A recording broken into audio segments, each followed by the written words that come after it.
All arrested before the property was searched. Malcolm Turnbull says he'll stick with the current ministry if he wins the election, with no place for Tony Abbott. As some Conservatives push for a job for the former Prime Minister, the campaign focus today shifted to jobs for ordinary Australians.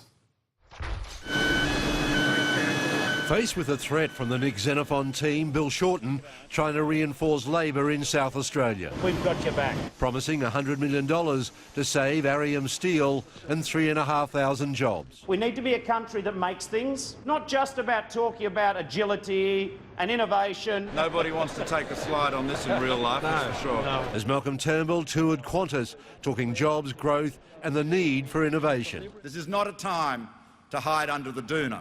New figures showed not much growth in jobs, unemployment steady at 5.7%. The chance of a ministerial job for Tony Abbott if the coalition wins has resurfaced, with some Conservatives believing Malcolm Turnbull should find him a spot.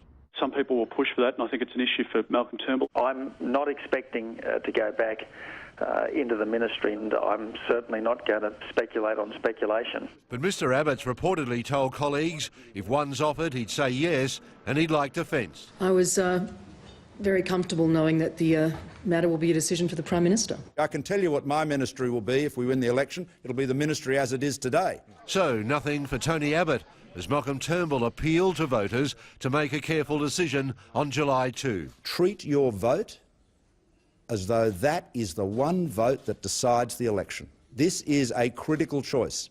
This is going to be a close election. This is a time of great moment for Australia. And he had a message for Bob Katter about his new campaign ad. The advertisements were in the worst of taste, and Mr Katter should apologise and withdraw them. The Maverick MP says he wasn't aware of the Orlando shooting when he gave it the OK, and the ad's screamingly funny.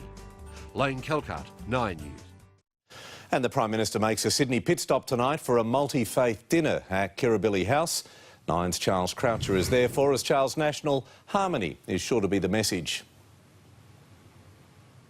Absolutely, Pete, and somewhat of a landmark moment as well. Right now, Malcolm Turnbull is becoming the first Australian Prime Minister to host an iftar. It marks the end of a day of fasting for the 500,000 members of Australia's Muslim community currently observing Ramadan. Those on the guest list include Richmond Tigers footballer Bashir Hooley, as well as Gold Logie winner Waleed Ali. They'll hear the Prime Minister recite a verse for the Quran. He'll also quote the Prophet Muhammad. Bill Shorten is scheduled to attend a similar event later this month. But Malcolm Turnbull this afternoon was at great lengths to point out this is a multi-faith event. There are leaders from right across Sydney's community here tonight, and in a week in which religious relations have once again been tested around the globe. A chance to take a breather, Pete, before returning to the campaign.